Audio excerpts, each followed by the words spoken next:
ಹರೇ ಕೃಷ್ಣ. ಓಂ ನಮೋ ಭಗವತೆ ವಾಸುದೇವಾಯ. ಓಂ ನಮೋ ಭಗವತೆ ವಾಸುದೇವಾಯ. ಓಂ ನಮೋ ಭಗವತೆ ವಾಸುದೇವಾಯ. ಶ್ರೀಮದ್ ಭಾಗವತ ಮಹಾಪುರಾಣ ಏಕಾದಶ ಸ್ಕಂದ 7ನೇ ಅಧ್ಯಾಯ. ಅವಧೂತೋಪಾಖ್ಯಾನ. ಪೃಥ್ವಿಯಿಂದ ಪಾರಿವಾಳದ ತನಕ 8 ಗುರುಗಳ ಕಥೆ. ಭಗವಾನ್ ಶ್ರೀಕೃಷ್ಣನ್ ಹೇಳ್ತಾನೆ, ಮಹಾಭಾಗ್ಯಶಾಲಿಯಾದ ಉದ್ಧವನೇ, ನೀನು ನನ್ನೊಡನೆ ಹೇಳಿದುದನ್ನೇ ನಾನು ಮಾಡಲು ಅಪೇಕ್ಷಿಸಿದ್ದೇನೆ. ಬ್ರಹ್ಮ, ರುದ್ರಾದಿ, ಇಂದ್ರನೇ ಮೊದಲಾದ ಲೋಕಪಾಲರು ಕೂಡ ನಾನು ಭೂಲೋಕವನ್ನು ತ್ಯಜಿಸಿ ಸ್ವಧಾಮದಲ್ಲಿ ವಾಸಿಸಬೇಕೆಂದು ಅಪೇಕ್ಷಿಸುತ್ತಿದ್ದಾರೆ. ಬ್ರಹ್ಮನ ಪ್ರಾರ್ಥನೆಯಂತೆ ನಾನು ನನ್ನ ಅಂಶ ಬಲರಾಮನೊಂದಿಗೆ ಭೂತಲದಲ್ಲಿ ಅವತರಿಸಿದ್ದೆ. ದೇವತೆಗಳ ಸಲುವಾಗಿ ಇದ್ದ ಎಲ್ಲ ಕಾರ್ಯಗಳನ್ನು ಮಾಡಿ ಮುಗಿಸಿದೆ. ನಮ್ಮ ಕುಲವು ಈಗಾಗಲೇ ಬ್ರಾಹ್ಮಣರ ಶಾಪದಿಂದ ದಗ್ಧವಾಗಿದ್ದು ಪರಸ್ಪರ ಕಲಹದಿಂದ ಮತ್ತು ಯುದ್ಧದಿಂದ ವಿನಾಶ ಹೊಂದುತ್ತದೆ. ಇಂದಿನಿಂದ 7ನೆಯ ದಿನ ಸಮುದ್ರವು ಈ ದ್ವಾರಕಾಪುರಿಯನ್ನು ಮುಳುಗಿಸಿಬಿಡುತ್ತದೆ. ಪ್ರಿಯ ಉದ್ಧವನೇ, ಈ ಮರ್ತ್ಯಲೋಕವನ್ನು ನಾನು ಪರಿತ್ಯಜಿಸಿ ಹೊರಟು ಹೋದೊಡನೆಯೇ ಇದರ ಎಲ್ಲ ಮಂಗಳಗಳು ನಾಶವಾಗಿ ಹೋಗುವುದು ಮತ್ತು ಕೆಲವೇ ದಿನಗಳಲ್ಲಿ ಕಲಿಯುಗವು ಪೂರ್ಣವಾಗಿ ಆವರಿಸಿಬಿಡುವುದು. ಸಾಧು ಉದ್ಧವನೇ, ನಾನು ಪೃಥ್ವಿಯನ್ನು ತ್ಯಜಿಸಿದ ಬಳಿಕ ನೀನು ಇಲ್ಲಿರಬಾರದು. ಏಕೆಂದರೆ ಕಲಿಯುಗದಲ್ಲಿ ಜನರು ಅಧರ್ಮದಲ್ಲಿಯೇ ಹೆಚ್ಚು ಅಭಿರುಚಿಯುಳ್ಳವರಾಗಿರ್ತಾರೆ. ಅಂತಹವರ ಮಧ್ಯದಲ್ಲಿ ನೀನು ಇರಬಾರದು. ಈಗ ನೀನಾದರೂ ನಿನ್ನ ಆತ್ಮೀಯ ಸ್ವಜನ ಬಂಧು ಬಾಂಧವರಲ್ಲಿದ್ದ ಸ್ನೇಹ ಸಂಬಂಧವನ್ನು ತೊರೆದು ನಿನ್ನ ಮನಸ್ಸನ್ನು ಅನನ್ಯ ಭಕ್ತಿಯಿಂದ ನನ್ನಲ್ಲಿ ತೊಡಗಿಸಿ ಚರಾಚರ ಪ್ರಾಣಿಗಳನ್ನು ಸಮದೃಷ್ಟಿಯಿಂದ ನೋಡುತ್ತಾ ಭೂಮಿಯಲ್ಲಿ ಸ್ವಚ್ಛಂದವಾಗಿ ಸಂಚರಿಸುತ್ತಿರು. ಈ ಜಗತ್ತಿನಲ್ಲಿ ಮನಸ್ಸಿನಿಂದ ಯೋಚಿಸಲಾಗುವ, ವಾಣಿಯಿಂದ ನುಡಿಯಲಾಗುವ, ಕಣ್ಣುಗಳಿಂದ ನೋಡಲಾಗುವ, ಕಿವಿಗಳಿಂದ ಕೇಳಲಾಗುವ, ಮೂಗಿನಿಂದ ಮೂಸುವ, ಚರ್ಮದಿಂದ ಸ್ಪರ್ಶಿಸುವ ಎಲ್ಲವೂ ನಾಶವುಳ್ಳದ್ದಾಗಿದೆ. ಸ್ವಪ್ನದಂತೆ ಮನೋವಿಲಾಸವಾಗಿದೆ. ಅದಕ್ಕಾಗಿ ಮಾಯಾ ಮಾತ್ರವಾಗಿದ್ದು ಮಿಥ್ಯೆಯಾಗಿದೆ ಎಂದು ತಿಳಿದುಕೋ. ಚಂಚಲ ಚಿತ್ತವುಳ್ಳ ಅಸಂಯಮಿ ಮನುಷ್ಯನಿಗೆ ನಾನಾತ್ವದ ಭಾವನೆ ಉಂಟಾಗುತ್ತದೆ. ಇಂತಹ ಭ್ರಮೆ ಉಂಟಾದ ಬಳಿಕ ಇದು ಗುಣ, ಇದು ದೋಷ ಎಂಬಿ ಭೇದ ದೃಷ್ಟಿ ಉಂಟಾಗಿದ್ದು ತನ್ನಲ್ಲೇ ಕಲ್ಪಿಸಿಕೊಂಡದ್ದಾಗಿದೆ. ಇಂತಹ ಜನರಿಗಾಗಿಯೇ ಕರ್ಮ ಅಂದರೆ ಶಾಸ್ತ್ರವೇತ ಕರ್ಮ, ಅಕರ್ಮ ಶಾಸ್ತ್ರ ನಿಷಿದ್ಧ ಕರ್ಮ, ವಿಕರ್ಮ ವಿಹಿತ ಕರ್ಮದ ತ್ಯಾಗ ಇವುಗಳ ವಿಷಯದಲ್ಲಿ ಪ್ರತಿಪಾದಿಸಲಾಗುತ್ತದೆ. ಆದುದರಿಂದ ಎಲೈ ಉದ್ಧವನೇ, ನೀನು ನಿನ್ನ ಇಂದ್ರಿಯಗಳನ್ನು, ಚಿತ್ತವನ್ನು ವಶಪಡಿಸಿಕೊಂಡು ಈ ಸಮಸ್ತ ವಿಶ್ವವನ್ನು ಆತ್ಮನಲ್ಲಿ ನೋಡು ಮತ್ತು ಆತ್ಮವನ್ನು ಅಧೀಶ್ವರನಾದ ನನ್ನಲ್ಲಿ ನೋಡು. ಎಲ್ಲರ ಆತ್ಮವು ನಾನೇ ಆಗಿದ್ದೇನೆ ಎಂದು ಅರಿತು ಎಲ್ಲ ದೇಹಧಾರಿಗಳಲ್ಲಿ ಆತ್ಮಭೂತನಾಗಿ ಹೋಗು. ತನ್ನ ಆತ್ಮಾನುಭವದಲ್ಲಿ ಆನಂದಮಗ್ನನಾಗಿ ಜ್ಞಾನ ವಿಜ್ಞಾನದಿಂದ ಸಂಪನ್ನನಾಗಿರು. ಮತ್ತೆ ಯಾವುದೇ ವಿಘ್ನಗಳು ಬಂದರೂ ನೀನು ಪೀಡಿತನಾಗಲಾರೆ. ಗುಣ ಮತ್ತು ದೋಷ ಇವೆರಡರಿಂದ ಪೂರ್ಣವಾಗಿ ಅತೀತನಾಗು. ಮಗುವು ಗುಣಬುದ್ಧಿಯಿಂದ ವಿಹಿತ ಕರ್ಮವನ್ನು ಮಾಡುವುದಿಲ್ಲ. ದೋಷ ಬುದ್ಧಿಯಿಂದ ನಿಷಿದ್ಧದಿಂದ ನಿವೃತ್ತನಾಗುವುದಿಲ್ಲ. ಅರ್ಥಾತ್ ಮಗುವಿನಲ್ಲಿ ಗುಣಬುದ್ಧಿಯೂ ಇರುವುದಿಲ್ಲ, ದೋಷ ಬುದ್ಧಿಯೂ ಇರುವುದಿಲ್ಲ. ಅದಾದರೂ ಪರಮಹಂಸನಂತೆ ಇರುತ್ತದೆ. ಹಾಗೆಯೇ ನೀನು ಗುಣಾದೋಷಗಳಿಂದ ಅತೀತನಾಗು. ಯೋಗಿಯು ಸಮಸ್ತ ಪ್ರಾಣಿಗಳಲ್ಲಿ ಸುಹೃದ್ ಭಾವವಿರಿಸಬೇಕು. ಚಿತ್ತದಲ್ಲಿ ಸದಾಕಾಲ ಶಾಂತಿ ಇದ್ದು ಏಕಮಾತ್ರ ಪರಮಾತ್ಮನ ಅನುಭವವು ದೃಢವಾಗಿ ಇರಬೇಕು. ಇಡೀ ವಿಶ್ವವು ನನ್ನದೇ ಸ್ವರೂಪ ಎಂದು ತಿಳಿಯಬೇಕು. ಹೀಗಾದಾಗ ಮತ್ತೆ ಅವನು ಜನ್ಮ ಮರಣದ ಚಕ್ರದಲ್ಲಿ ಬೀಳುವುದಿಲ್ಲ. ಶ್ರೀ ಶುಕ ಮಹಾಮುನಿಗಳು ಹೇಳ್ತಾರೆ, ಪರೀಕ್ಷಿತನೇ, ಭಗವಾನ್ ಶ್ರೀಕೃಷ್ಣನು ಹೀಗೆ ಆದೇಶಿಸಿದಾಗ ಪರಮ ಪ್ರೇಮಿ ಉದ್ಧವನು ಭಗವಂತನಿಗೆ ನಮಸ್ಕರಿಸುತ್ತಾ ತತ್ವಜ್ಞಾನ ಪ್ರಾಪ್ತಿಯ ಬಯಕೆಯಿಂದ ಇಂತು ಪ್ರಶ್ನಿಸಿದನು. ಉದ್ಧವನೆಂತೆಂದನು, ಓ ಭಗವಂತ, ನೀನೇ ಯೋಗದ ಒಡೆಯನಾಗಿರುವೆ. ಯೋಗವು ನಿನ್ನಲ್ಲೇ ಪ್ರತಿಷ್ಠವಾಗಿದೆ. ನೀನು ಸಾಕ್ಷಾತ್ ಯೋಗದ ಸ್ವರೂಪವೇ ಆಗಿರುವೆ. ಯೋಗದ ಜನ್ಮಸ್ಥಾನವೂ ನೀನೇ ಆಗಿರುವೆ. ನೀನು ನನಗಾಗಿ ಪರಮಶ್ರೇಯಸ್ಸಿಗಾಗಿಯೇ ಸನ್ಯಾಸರೂಪಿ ತ್ಯಾಗದ ಲಕ್ಷಣಗಳನ್ನು ಉಪದೇಶಿಸಿರುವೆ. ಅನೇಕ ಕಾಮನೆಗಳಲ್ಲಿ ಸಿಕ್ಕಿಕೊಂಡಿರುವ ವಿಷಯೀ ಜೀವರಿಗೆ ಈ ತ್ಯಾಗದ ತತ್ವವು ತಿಳಿಯಲು ಬಹಳ ಕಠಿಣವಾಗಿದೆ. ಮುಖ್ಯವಾಗಿ ನಿನ್ನ ಭಕ್ತಿಯಿಂದ ವಿಮುಖರಾದವರಿಗಂತೂ ಇನ್ನೂ ಕಷ್ಟವೇ ಆಗಿದೆ. ಇದು ನನ್ನ ನಿಶ್ಚಿತವಾದ ಅಭಿಪ್ರಾಯವಾಗಿದೆ. ಪ್ರಭುವೇ, ನಾನು ನನ್ನದು ಎಂಬ ಸುಳಿಯಲ್ಲಿ ಸಿಕ್ಕಿಕೊಂಡಿರುವೆನು. ನನ್ನ ಬುದ್ಧಿಯೂ ನಿನ್ನದೇ ಮಾಯೆಯಿಂದ ನನ್ನ ಪರಿವಾರದ ಆಪ್ತ ಜನರ ಕುರಿತು ಅಹಂತೆ ಮಮತೆಯಲ್ಲಿ ಮೂಢತೆಯಿಂದ ಬಿಡಲಾರದಷ್ಟು ಆಳವಾಗಿ ಬೇರೂರಿದೆ. ನೀನು ಈಗ ಪ್ರತಿಪಾದಿಸಿದ ಸನ್ಯಾಸ ತ್ಯಾಗದ ಧರ್ಮವನ್ನು ನಾನು ಹೇಗೆ ಸಹಜ ಭಾವದಿಂದ ಸಾಧನೆ ಮಾಡಬಲ್ಲೆ ಅದೇ ಎಂಬುದೇ ಯೋಚನೆಯಾಗಿದೆ. ಸೇವಕನಾದ ನನಗೆ ಸರಳ ರೀತಿಯಿಂದ ನೀನು ಉಪದೇಶಿಸುವ ಕೃಪೆ ಮಾಡಬೇಕು ಪ್ರಭುವೆ. ನೀನೇ ಸತ್ಯ ಸ್ವರೂಪನಾಗಿರುವೆ. ಎಲ್ಲರ ನೇತ್ರ ಸ್ವರೂಪ ಅರ್ಥಾತ್ ಪ್ರಕಾಶಕನು ನೀನೇ ಆಗಿರುವೆ. ಎಲ್ಲರ ಆತ್ಮನೂ ನೀನೇ ಆಗಿರುವೆ. ಇಂತಹ ನೀನಿರುವಾಗ ಈ ಆತ್ಮತತ್ವದ ವಿಷಯದಲ್ಲಿ ಪ್ರತಿಪಾದಿಸುವವರು ನಿನ್ನಿಂದ ಬೇರೆ ಯಾರನ್ನೂ ನಾನು ನೋಡುವುದಿಲ್ಲ. ಏಕೆಂದರೆ ಬ್ರಹ್ಮನಿಂದ ಹಿಡಿದು ಇರುವವರೆಲ್ಲ ಜೀವರು ನಿನ್ನ ಮಾಯೆಯಿಂದ ಮೋಹಿತರಾಗಿರುವರು. ಆದ್ದರಿಂದ ಅವರು ಬಾಹ್ಯ ವಸ್ತುಗಳನ್ನೇ ಸತ್ಯವೆಂದು ಭಾವಿಸುತ್ತಾರೆ. ಪ್ರಭುವೆ, ನರ ಸಖ ನಾರಾಯಣ ಸ್ವರೂಪಿಯಾದ ನಿನ್ನಲ್ಲಿ ನಾನು ಶರಣಾಗಿದ್ದೇನೆ. ನೀನು ನಿರಂಜನನಾಗಿರುವೆ. ನಿನಗೆ ಅಂತ್ಯ ಪಾರಗಳಿಲ್ಲ. ನೀನು ಸರ್ವಜ್ಞನಾಗಿದ್ದು ಎಲ್ಲರ ನಿಯಾಮಕನಾಗಿರುವೆ. ಅವಿನಾಶಿ ವೈಕುಂಠವು ನಿನ್ನದೇ ಧಾಮವಾಗಿದೆ. ನಾನು ಸಂಸಾರದಿಂದ ದುಃಖಿತನಾಗಿ ಸಂತಪ್ತನಾಗಿರುವೆನು. ನೀನು ನನಗೆ ಶ್ರೇಯಸ್ಸಿನ ಉಪದೇಶವನ್ನಿಟ್ಟು ಇತ್ತು ನನ್ನನ್ನು ಉದ್ಧರಿಸು ಅಂತ ಕೇಳ್ಕೊತಾನೆ. ಸತ್ಯಸ್ಯತೆ ಸ್ವದೃಶ ಆತ್ಮನ ಆತ್ಮನೋನ್ಯಂ ವಕ್ತಾರಮೀಶ ವಿಬುಧೇಶ್ವಪಿ ನಾನು ಚಕ್ಷೆ. ಸರ್ವೇ ವಿಮೋಹಿತದಿಯಸ್ಥವ ಮಾಯಯೇಮೆ ಬ್ರಹ್ಮಾದಯಸ್ಥನುಭೃತೋ ಬಹಿರರ್ಥಭಾವಾಃ. ಭಗವಂತ ಹೇಳ್ತಾನೆ, ಪ್ರಿಯ ಉದ್ಧವ, ಪ್ರಾಯಶಃ ಈ ಪ್ರಪಂಚದ ವಾಸ್ತವಿಕ ಸ್ವರೂಪವನ್ನು ತಿಳಿಯಲು ಈ ಲೋಕವು ಅನಿತ್ಯವಾಗಿದೆ ಎಂದು ತಿಳಿದ ವಿದ್ವಾಂಸರಾದವರು ತಾವೇ ತಮ್ಮನ್ನು ಅಮಂಗಳಕರವಾದ ವಿಷಯ ವಾಸನೆಗಳಿಂದ ಉದ್ಧರಿಸಿಕೊಳ್ಳುತ್ತಾರೆ. ವಿಶೇಷವಾಗಿ ಮನುಷ್ಯನಿಗೆ ಅವನ ಆತ್ಮನೇ ಗುರುವಾಗಿದ್ದಾನೆ. ಅವನು ಪ್ರತ್ಯಕ್ಷ ಪ್ರಮಾಣದ ಮೂಲಕ ಹಾಗೂ ಅನುಮಾನ ಪ್ರಮಾಣದ ಮೂಲಕ ಸ್ವತಃ ತನ್ನ ಶ್ರೇಯಸ್ಸನ್ನು ಪಡೆಯಲು ಸಮರ್ಥನಾಗಿರುವನು. ಸಾಂಖ್ಯಶಾಸ್ತ್ರ ಮತ್ತು ಯೋಗಶಾಸ್ತ್ರಗಳಲ್ಲಿ ಪ್ರವೀಣರಾದ ಜ್ಞಾನಿಗಳು ಮನುಷ್ಯ ಯೋನಿಯಲ್ಲೇ ಸರ್ವಶಕ್ತಿ ಸಂಪನ್ನ ಪರಮಾತ್ಮನಾದ ನನ್ನನ್ನು ಅಪರೋಕ್ಷದಿಂದ ಹಾಗೂ ಸರ್ವವ್ಯಾಪಕ ವಿರಾಟ್ ಸಗುಣ ನಿರಾಕಾರ ರೂಪದಿಂದಲೂ ನನ್ನ ಸಾಕ್ಷಾತ್ಕಾರವನ್ನು ಪಡೆಯುತ್ತಾರೆ. ನಾನು ಒಂದು ಕಾಲಿನ ಪ್ರಾಣಿಗಳನ್ನು, 2 ಕಾಲಿನ, 3 ಕಾಲಿನ, 4 ಕಾಲಿನ, ಅನೇಕ ಕಾಲುಗಳುಳ್ಳ ಮತ್ತು ಕಾಲಿಲ್ಲದ ಅನೇಕ ಪ್ರಕಾರದ ಯೋನಿಗಳನ್ನು ನಿರ್ಮಾಣ ಮಾಡಿರುವೆನು. ಆದರೆ ಇವೆಲ್ಲದರಲ್ಲಿ ದ್ವಿಪಾದಿಯಾದ ಮನುಷ್ಯ ಶರೀರವೇ ನನಗೆ ಎಲ್ಲಕ್ಕಿಂತ ಹೆಚ್ಚು ಪ್ರಿಯವಾದದ್ದು. ಭಗವಂತ ಹೇಳ್ತಾನೆ, ನಾನಾದರೂ ಆಗ್ರಾಹ್ಯನಾಗಿದ್ದರೂ ಈ ಮನುಷ್ಯ ಶರೀರದ ಮೂಲಕವೇ ತಿಳಿಯಲ್ಪಡುವ ಕಾರಣಗಳಾದ ಹೇತುಗಳಿಂದ, ಗುಣಗಳಿಂದ, ಚಿಹ್ನೆಗಳಿಂದ, ಅನುಮಾನದಿಂದ ಈಶ್ವರನಾದ ನನ್ನನ್ನು ಹುಡುಕಿಕೊಳ್ಳುತ್ತಾರೆ. ಈ ವಿಷಯದಲ್ಲಿ ಮಹಾತ್ಮರು ಒಂದು ಪ್ರಾಚೀನ ಇತಿಹಾಸವನ್ನು ಹೇಳುತ್ತಿರುತ್ತಾರೆ. ಆ ಇತಿಹಾಸವು ಪರಮ ತೇಜಸ್ವಿ ಅವಧೂತ ದತ್ತಾತ್ರೇಯ ಮತ್ತು ಯದುರಾಜನ ಸಂವಾದ ರೂಪದಲ್ಲಿದೆ. ಒಮ್ಮೆ ಧರ್ಮದ ಮರ್ಮಜ್ಞನಾದ ಯದುರಾಜನು ಓರ್ವ ತ್ರಿಕಾಲದರ್ಶಿ ತರುಣ ಅವಧೂತ ಬ್ರಾಹ್ಮಣನು ನಿರ್ಭಯನಾಗಿ ಸಂಚರಿಸುವುದನ್ನು ನೋಡಿದನು. ಆಗ ಅವನು ಆ ಅವಧೂತನಲ್ಲಿ ಪ್ರಶ್ನಿಸಿದನು. ಯದುರಾಜನು ಕೇಳುತ್ತಾನೆ, ಬ್ರಾಹ್ಮಣ ಶ್ರೇಷ್ಠರೇ, ನೀವಾದರೂ ಯಾವ ಕರ್ಮವನ್ನು ಮಾಡುತ್ತಿಲ್ಲ, ಆದರೂ ನಿಮಗೆ ಈ ಅತ್ಯಂತ ನೈಪುಣ್ಯ ಬುದ್ಧಿಯು ಹೇಗೆ ಬಂತು? ಅಂತಹ ಶ್ರೇಷ್ಠ ಬುದ್ಧಿಯನ್ನು ಆಶ್ರಯಿಸಿ ನೀವು ಪರಮ ವಿದ್ವಾಂಸರಾಗಿದ್ದರೂ ಬಾಲಕನಂತೆ ಪ್ರಪಂಚದಲ್ಲಿ ಅಲೆದಾಡುತ್ತಿರುವಿರಲ್ಲ. ಪ್ರಾಯಶಃ ಜನರು ಒಂದಲ್ಲ ಒಂದು ಕಾಮನೆಯಿಂದಲೇ ಧರ್ಮ, ಅರ್ಥ, ಕಾಮದಲ್ಲಿ ಹಾಗೂ ತತ್ವಜ್ಞಾನದ ಇಚ್ಛೆಯಲ್ಲಿ ಪ್ರವೃತ್ತರಾಗಿ ಅದರ ಬದಲು ಆಯಸ್ಸು, ಕೀರ್ತಿ ಅಥವಾ ಧನ ಸಂಪತ್ತು ಸಿಗಬಹುದು ಎಂದು ಯೋಚಿಸುವುದನ್ನು ನೋಡಲಾಗುತ್ತದೆ. ಆದರೆ ನಿಮ್ಮನ್ನು ನೋಡಿದರೆ ನೀವು ಸಮರ್ಥರಾಗಿದ್ದು ಜ್ಞಾನಿ ಹಾಗೂ ದಕ್ಷರಾಗಿರುವಿರಿ. ಸುಂದರ ಶರೀರವೂ ಇದೆ, ಅಮೃತ ಭಾಷಿಗಳಾಗಿದ್ದೀರಿ. ಆದರೂ ನೀವು ಏನನ್ನೂ ಮಾಡುವುದಿಲ್ಲ, ಬಯಸುವುದಿಲ್ಲ. ಇಂತಹ ವಿದ್ವಾಂಸರಾಗಿದ್ದರೂ ನೀವು ಜಡನಂತೆ, ಉನ್ಮತ್ತನಂತೆ, ಅವಧೂತನಂತೆ ಪ್ರಪಂಚದಲ್ಲಿ ಅಲಿದಾಡುತ್ತಿರುವಿರಿ. ಬೇರೆ ಜನರಾದರೂ ಕಾಮ, ಕ್ರೋಧ, ಲೋಭರೂಪಿ ದಾವಾನಲದಲ್ಲಿ ಬೇಯುತ್ತಿರುವರು. ಆ ಅಗ್ನಿಯಿಂದ ರಕ್ಷಿಸಿಕೊಳ್ಳಲು ಯಾವುದೇ ದಾರಿ ಇಲ್ಲದಿದ್ದರೂ ನೀವಾದರೂ ಪೂರ್ಣವಾಗಿ ಮುಕ್ತರಾಗಿದ್ದೀರಿ.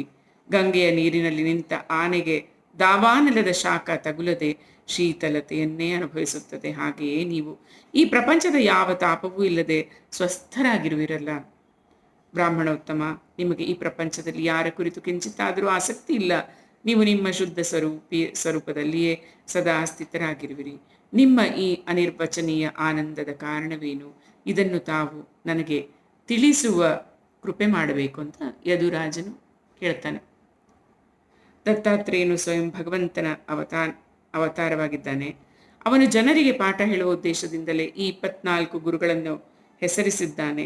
ಉದಾಹರಣೆಯಿಂದ ಉಪದೇಶವನ್ನು ಗ್ರಹಿಸಲು ತಿಳಿಯಲು ಸುಲಭವಾಗುತ್ತದೆ. ಆದ್ದರಿಂದ ಸಾರವಾದ ಮಾತನ್ನ ಗ್ರಹಿಸಬೇಕು ಅಂತ ಭಗವಂತ ಹೇಳ್ತಾನೆ. ಉದ್ದವನೇ, ಬ್ರಾಹ್ಮಣರನ್ನು ಆಧರಿಸುವ ಪರಮ ಬುದ್ಧಿವಂತ ಮಹಾರಾಜ ಯದುವು ಬಹಳ ವಿನಮ್ರ ಭಾವದಿಂದ ನತಮಸ್ತಕನಾಗಿ ಮಹಾಭಾಗ್ಯಶಾಲಿ ಬ್ರಾಹ್ಮಣ ಶ್ರೇಷ್ಠ ಅವಧೂತ ದತ್ತಾತ್ರೇಯರನ್ನ ಹೀಗೆ ಸನ್ಮಾನಿಸಿದನು.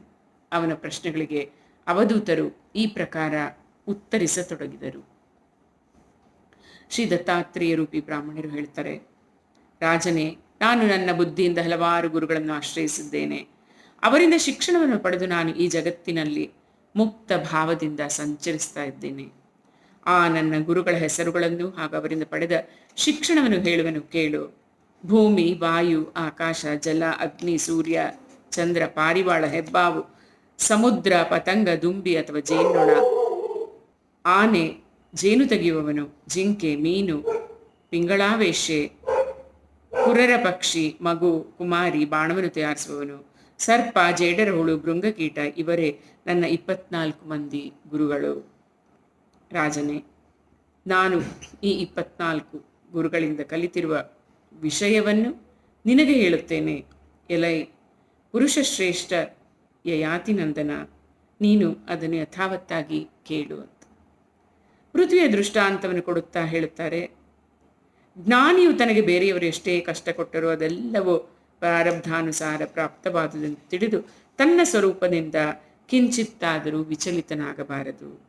ಇದನ್ನು ನಾನು ಪೃಥ್ವಿಯ ಕ್ಷಮಾಗುಣದಿಂದ ಕಲಿತೆ. ಪೃಥ್ವಿಯ ಸಮಸ್ತ ಕ್ರಿಯೆಗಳು ಪರೋಪಕಾರಕ್ಕಾಗಿಯೇ ಇರುತ್ತವೆ.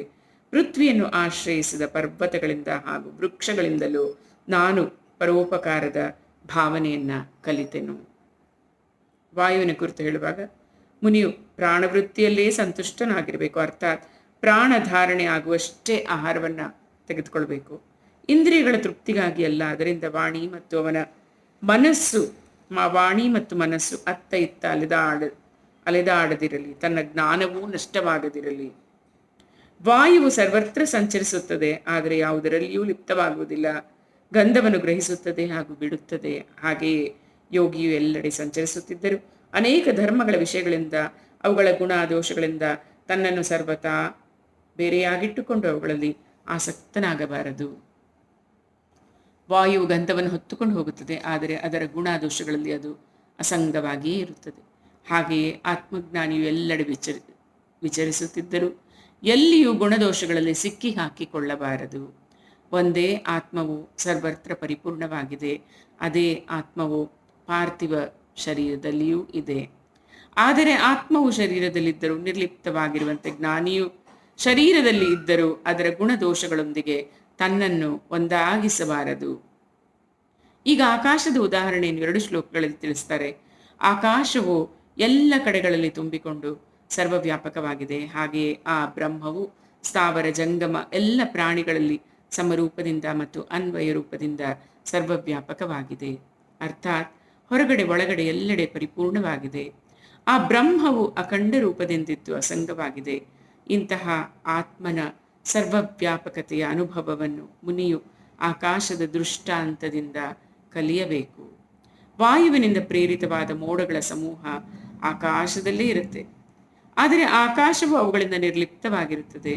ಹಾಗೆಯೇ ಕಾಲನ ಪ್ರೇರಣೆಯಿಂದ ಸತ್ವಾದಿ 3 ಗುಣಗಳ ಕಾರ್ಯರೂಪಿ ಈ ಅಗ್ನಿ, ಜಲ, ಪೃಥ್ವಿ ಅಂದರೆ ಅನ್ನ ರೂಪದಲ್ಲಿ ನಿರ್ಮಿತ ಶರೀರ ಇಂದ್ರಿಯಾದಿಗಳಿಂದ ಪುರುಷನಿಗೆ ಯಾವ ಸಂಬಂಧವೂ ಇಲ್ಲ.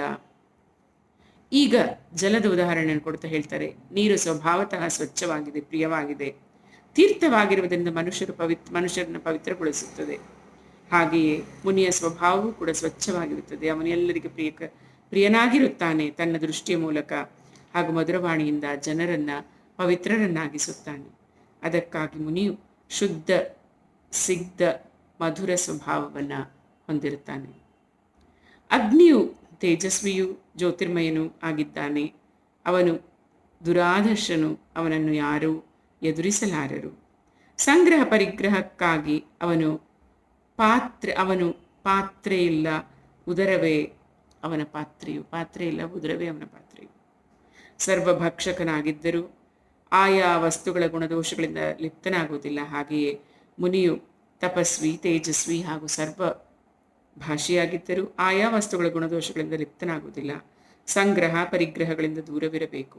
ಅಗ್ನಿಯು ಕೆಲವೆಡೆ ಪ್ರಕಟವಾಗಿದ್ದು ಕೆಲವೆಡೆ ಅಪ್ರಕಟವಾಗಿರುತ್ತದೆ ಹಾಗೂ ಅದರ ಉಪಾಸನೆಯೂ ಮಾಡಲಾಗುತ್ತದೆ. ಹಾಗೆಯೇ ಸಾಧುವು ಕೆಲವು ಕಡೆ ತನ್ನನ್ನು ಅಡಗಿಸಿಕೊಂಡು ಕೆಲವೆಡೆ ಪ್ರಕಟಪಡಿಸುವನು. ಶ್ರೇಯೋಕಾಮಿಯಾದ ಪುರುಷರಿಗೆ ಅವನು ಉಪಾಸ್ಯನೂ ಆಗುತ್ತಾನೆ. ಅಗ್ನಿಯಂತೆ ಅವನು ಸರ್ವಭಕ್ಷಿಯಾಗಿದ್ದಾನೆ. ಇಂತಹ ಮಹಾಪುರುಷರಾದ ಸಾಧುಗಳು ಅನ್ನವೇ ಮುಂತಾದವನ್ನು ಕೊಡುವವರ ಭೂತ ಭವಿಷ್ಯದ ಎಲ್ಲ ಅಮಂಗಳಗಳನ್ನು ನಾಶ ಮಾಡಿಬಿಡುತ್ತಾರೆ, ಅವರನ್ನು ಪವಿತ್ರರನ್ನಾಗಿಸುತ್ತಾರೆ. ಇಂತಹ ಪವಿತ್ರಾತ್ಮರಾದ ಮಹಾತ್ಮ ಸಾಧುಗಳಾದರೂ ಬೇರೆಯವರನ್ನು ಪವಿತ್ರರಾಗಿಸಲಿಕ್ಕೆಂದೇ ಭಿಕ್ಷೆ ಸ್ವೀಕರಿಸುತ್ತಾರೆ. ಅಗ್ನಿಯು ಎಲ್ಲ ಇಂಧನ ಅಂದರೆ ಕಟ್ಟಿಗೆಗಳಲ್ಲಿ ವ್ಯಾಪಕನಾಗಿರ್ತಾನೆ. ಸೌದೆಯ ಆಕಾರದಂತೆ ಅಗ್ನಿಯು ಕಂಡುಬರುತ್ತಾನೆ. ಹಾಗೆಯೇ ತನ್ನ ಮಾಯೆಯಿಂದ ಉಂಟಾದ ಸತ್ ಅಸತ್ ಅಂದರೆ ವ್ಯಕ್ತ ಅವ್ಯಕ್ತ ಎಲ್ಲ ಚರಾಚರ ಪ್ರಾಣಿಗಳಲ್ಲಿ ಪ್ರವಿಷ್ಟನಾದ ಒಂದೇ ಆತ್ಮವು ಆಯಾಯ ರೂಪದಲ್ಲಿ ಕಂಡುಬರುತ್ತಾನೆ. ಈಗ ಚಂದ್ರನ ದೃಷ್ಟಾಂತವನ್ನು 2 ಶ್ಲೋಕಗಳಲ್ಲಿ ಹೇಳ್ತಾರೆ. ಕಾಲದ ವೇಗದ ಪ್ರಭಾವದಿಂದ ಚಂದ್ರನ ಕಲೆಗಳು ವೃದ್ಧಿ ಕ್ಷಯವಾಗುತ್ತಾ ಇರುತ್ತವೆ. ಇದೇ ರೀತಿ ದೇಹವು ಉತ್ಪತ್ತಿಯಿಂದ ಹಿಡಿದು ಮೃತ್ಯುವಿನವರೆಗೆ ಆಗುವ ಅವಸ್ಥೆಗಳು ಗಮನಕ್ಕೆ ಬಾರದಿರುವ ಕಾಲದ ಪ್ರಭಾವದಿಂದ ಬದಲಾಗುತ್ತಾ ಇರುತ್ತದೆ. ಆತ್ಮನಿಗೆ ಅವುಗಳ ಯಾವ ಸಂಬಂಧವೂ ಇರುವುದಿಲ್ಲ. ಅಗ್ನಿಯ ಜ್ವಾಲೆಗಳು ಅಗ್ನಿಯಿಂದ ಹೊರಟು ಕಣ್ಮರೆಯಾಗುತ್ತವೆ, ಆದರೆ ಕಾಣುವುದಿಲ್ಲ. ಹಾಗೆಯೇ ಕಾಲದ ಪ್ರಚಂಡ ವೇಗದಿಂದ ಎಲ್ಲ ಪ್ರಾಣಿಗಳ ಉತ್ಪತ್ತಿ ಮತ್ತು ಮೃತ್ಯು ಸದಾಕಾಲ ಆಗುತ್ತಾ ಇರುತ್ತದೆ, ಆದರೆ ಅದು ಕಾಣುವುದಿಲ್ಲ. ಈಗ ಸೂರ್ಯನ ದೃಷ್ಟಾಂತಕ್ಕಾಗಿ 2 ಶ್ಲೋಕಗಳನ್ನು ಹೇಳ್ತಾರೆ. ಗೋಪತಿಹಿ ಅಂದರೆ ಸೂರ್ಯನು ತನ್ನ ಕಿರಣಗಳಿಂದ ಸಮಯಕ್ಕೆ ಸರಿಯಾಗಿ ನೀರನ್ನು ಗ್ರಹಿಸಿ ಅದನ್ನು ಮಳೆಯಾಗಿ ಸುರಿಸುತ್ತಾನೆ, ಆದರೆ ಸೂರ್ಯನು ಎಲ್ಲಿಯೂ ಆಸಕ್ತನಾಗುವುದಿಲ್ಲ. ಹಾಗೆಯೇ ಯೋಗಿಯು ಗ್ರಹಿಸುವಾಗ ಮತ್ತು ತ್ಯಜಿಸುವಾಗ ಎಲ್ಲಿಯೂ ಆಸಕ್ತನಾಗಬಾರದು. ಹಲವಾರು ಪಾತ್ರೆಗಳಲ್ಲಿ ನೀರನ್ನು ತುಂಬಿಟ್ಟು ನೋಡಿದರೆ ಆ ಪಾತ್ರೆಗಳಲ್ಲಿ ಪ್ರತಿಫಲಿತನಾದ ಸೂರ್ಯನು ಅನೇಕನಾಗಿರುವಂತೆ ಕಾಣುತ್ತದೆ. ಆದರೆ ಇರುವ ಸೂರ್ಯನು ಒಬ್ಬನೇ. ಹಾಗೆಯೇ ಆತ್ಮವು ಒಂದೇ ಆಗಿದೆ. ಆದರೆ ಸ್ಥೂಲ ಬುದ್ಧಿಯುಳ್ಳವರಿಗೆ ನಾನಾತ್ವದ ಭಾವನೆಯ ಕಾರಣ ಒಂದೇ ಆತ್ಮದ ಸತ್ತೆಯ ಬೋಧವಾಗುವುದಿಲ್ಲ. ಆದ್ದರಿಂದ ಸೂರ್ಯನ ದೃಷ್ಟಾಂತದಿಂದ ಆತ್ಮನ ಅಖಂಡತೆಯನ್ನು ನಾವು ಅರಿತುಕೊಳ್ಳಬೇಕು ಅಂತ. ಈಗ ಪಾರಿವಾಳದ ಉದಾಹರಣೆಯನ್ನು ಕೊಡ್ತಾರೆ. ರಾಜನೇ, ಎಲ್ಲಿಯೂ ಯಾರೊಡನೆಯೂ ಅತಿ ಸ್ನೇಹ ಅಥವಾ ಆಸಕ್ತಿ ಇಡಬಾರದು. ಇಲ್ಲದಿದ್ದರೆ ಅವನು ದೀನನಾಗಿ ಪಾರಿವಾಳದಂತೆ ಅತ್ಯಂತ ಕ್ಲೇಶವನ್ನು ಅನುಭವಿಸಬೇಕಾಗುವುದು. ರಾಜನೇ, ಒಂದಾನೊಂದು ಕಾಡಿನಲ್ಲಿ ಒಂದು ಪಾರಿವಾಳ ವಾಸ ಮಾಡ್ತಾ ಇತ್ತು. ಅದು ಒಂದು ಮರದ ಮೇಲೆ ಗೂಡು ಕಟ್ಟಿಕೊಂಡಿತ್ತು. ಅದು ತನ್ನ ಹೆಣ್ಣು ಪಾರಿವಾಳದೊಂದಿಗೆ ಅನೇಕ ವರ್ಷಗಳವರೆಗೆ ಅದೇ ಗೂಡಿನಲ್ಲಿ ಹೆಣ್ಣು ಪಾರಿವಾಳದೊಂದಿಗೆ ಅನೇಕ ವರ್ಷ ಅದೇ ಗೂಡಿನಲ್ಲಿ ವಾಸ ಮಾಡ್ತಾ ಇತ್ತು. ಆ ಪಾರಿವಾಳ ದಂಪತಿಗಳ ಹೃದಯದಲ್ಲಿ ನಿರಂತರ ಒಬ್ಬರ ಕುರಿತು ಮತ್ತೊಬ್ಬರ ಪ್ರೇಮ ಬೆಳೆಯುತ್ತಲೇ ಇತ್ತು. ಅವು ಪರಸ್ಪರ ದೃಷ್ಟಿಯಿಂದ ದೃಷ್ಟಿ, ಅಂಗದಿಂದ ಅಂಗ, ಬುದ್ಧಿಯಿಂದ ಬುದ್ಧಿ ಹೀಗೆ ಬಂಧಿತರಾಗಿ ಗೃಹಸ್ಥ ಧರ್ಮದಲ್ಲಿ ಆಸಕ್ತವಾಗಿದ್ದವು. ಅವು ನಿಶಂಕವಾಗಿ ಅಲ್ಲಿಯ ವೃಕ್ಷ ಲತೆಗಳಲ್ಲಿ ಒಟ್ಟಿಗೆ ಮಲಗುವುದು, ಕುಳಿತುಕೊಳ್ಳುವುದು, ಅಡ್ಡಾಡುವುದು, ಮಾತುಕತೆ ಆಡುವುದು, ತಿಂದು ಉಣ್ಣುವುದು, ವಾಸಿಸುವುದು ಮತ್ತು ಒಬ್ಬರ ಮೇಲೆ ಮತ್ತೊಬ್ಬರ ವಿಶ್ವಾಸ ಹೀಗೆ ಉಂಟಾಗಿತ್ತು. ರಾಜನೇ, ಆ ಪಾರಿವಾಳವು ಹೆಣ್ಣು ಪಾರಿವಾಳವು ಏನನ್ನೂ ಬಯಸಿದರೂ ಭಾರೀ ಕಷ್ಟಪಟ್ಟು ಅದರ ಕಾಮನೆ ಪೂರ್ಣ ಮಾಡುವಷ್ಟು ಅದಕ್ಕೆ ಪ್ರೇಮವಿತ್ತು. ಆ ಹೆಣ್ಣು ಪಾರಿವಾಳವು ಸುರತಾಲಾಪದಿಂದ ಪಾರಿವಾಳವನ್ನು ಸಂತೋಷಪಡಿಸ್ತಾ ಇತ್ತು. ಸಮಯ ಒದಗಿದಾಗ ಹೆಣ್ಣು ಪಾರಿವಾಳವು ಗರ್ಭವತಿಯಾಗಿದ್ದು ತನ್ನ ಪತಿಯೊಂದಿಗೆ ಅದೇ ಗೂಡಿನಲ್ಲಿದ್ದು ಮೊಟ್ಟೆಗಳನ್ನು ಇಟ್ಟಿತ್ತು. ಭಗವಂತನ ಅಚಿಂತ್ಯ ಶಕ್ತಿಯಿಂದ ಸಮಯಕ್ಕೆ ಸರಿಯಾಗಿ ಮೊಟ್ಟೆಗಳು ಒಡೆದು ಅದರಿಂದ ಕೈಕಾಲುಗಳಿದ್ದ ಮರಿಗಳೆಲ್ಲ ಹೊರಟು. ಅವುಗಳ ಪ್ರತಿಯೊಂದು ಅಂಗವು ಮತ್ತು ರೆಕ್ಕೆಗಳು ಅತ್ಯಂತ ಕೋಮಲವಾಗಿದ್ದವು. ಈ ಪಾರಿವಾಳ ದಂಪತಿಗಳ ಕಣ್ಣು ತಮ್ಮ ಮರಿಗಳ ಮೇಲೆಯೇ ನೆಟ್ಟಿತ್ತು. ಅವು ತುಂಬಾ ಪ್ರೇಮ ಆನಂದದಿಂದ ತನ್ನ ಮರಿಗಳ ಪಾಲನೆ ಪೋಷಣೆ ಮಾಡುತ್ತಾ ಅವುಗಳ ಸಿಹಿಯಾದ ಮಾತು, ಅವುಗಳ ಗುಟರ್ ಕೇಳಿ ಆನಂದ ಮಗ್ನವಾಗ್ತಾ ಇದ್ದವು. ಈ ಪ್ರಕಾರ ಆನಂದದಲ್ಲಿ ಮುಳುಗಿ ಮರಿಗಳ ಸುಕೋಮಲ ರೆಕ್ಕೆಗಳನ್ನು ಮುಟ್ಟುತ್ತಾ ಅವುಗಳ ಕಲರವ ಮತ್ತು ಮುಗ್ಧ ಚೇಷ್ಟೆಗಳನ್ನು ನೋಡುತ್ತಾ ಅವುಗಳಿಗೆ ಭಾರಿ ಸಂತೋಷವಾಗ್ತಾ ಇತ್ತು. ಅವು ನೆಗೆಯುತ್ತಾ ತಮ್ಮ ತಂದೆ ತಾಯಿಗಳ ಬಳಿಗೆ ಬಂದಾಗ ಕಪೋತಿಯು ಸಂತೋಷಭರಿತವಾಗುತ್ತಿದ್ದರು. ರಾಜನೇ, ಹೀಗೆ ಕಪೋತ ದಂಪತಿಯು ಭಗವಂತನ ಮಾಯೆಯಿಂದ ಮೋಹಿತರಾಗಿದ್ದರು.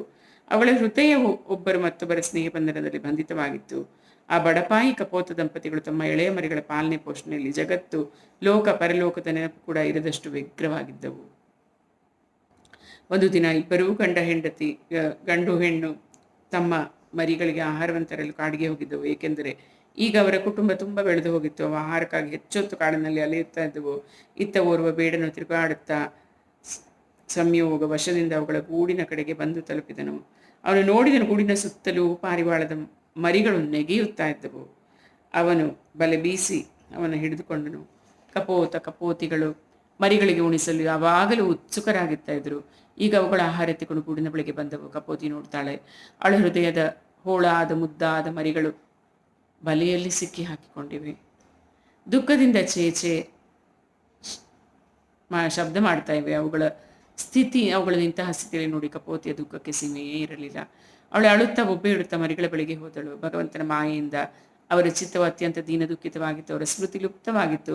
ಸ್ನೇಹಪಾಶದಿಂದ ಬಂಧಿತರಾದ ಕಾರಣ ಹಾಗೂ ತನ್ನ ಮರಿಗಳು ಬಲೆಯಲ್ಲಿ ಸಿಕ್ಕಿ ಹಾಕಿಕೊಂಡಿರುವುದನ್ನು ನೋಡಿ ಸ್ವತಃ ತಾನೂ ಹೋಗಿ ಬಲೆಯಲ್ಲಿ ಸಿಕ್ಕಿಕೊಂಡಳು.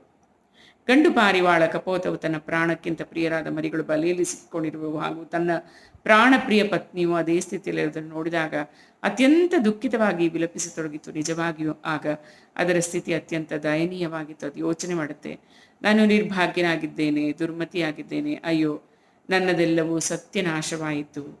ನೋಡು, ನನಗೆ ಇನ್ನೂ ತೃಪ್ತಿಯಾಗಿಲ್ಲ, ನನ್ನ ಆಸೆಗಳು ಪೂರ್ಣಗೊಂಡಿಲ್ಲ. ಅಯ್ಯೋ, ಅಷ್ಟರೊಳಗೆ ನನ್ನ ಧರ್ಮ ಅರ್ಥ ಕಾಮದ ಮೂಲವಾದ ಈ ಗೃಹಸ್ಥಾಶ್ರಮವು ನಾಶವಾಗಿ ಹೋಯಿತಲ್ಲ.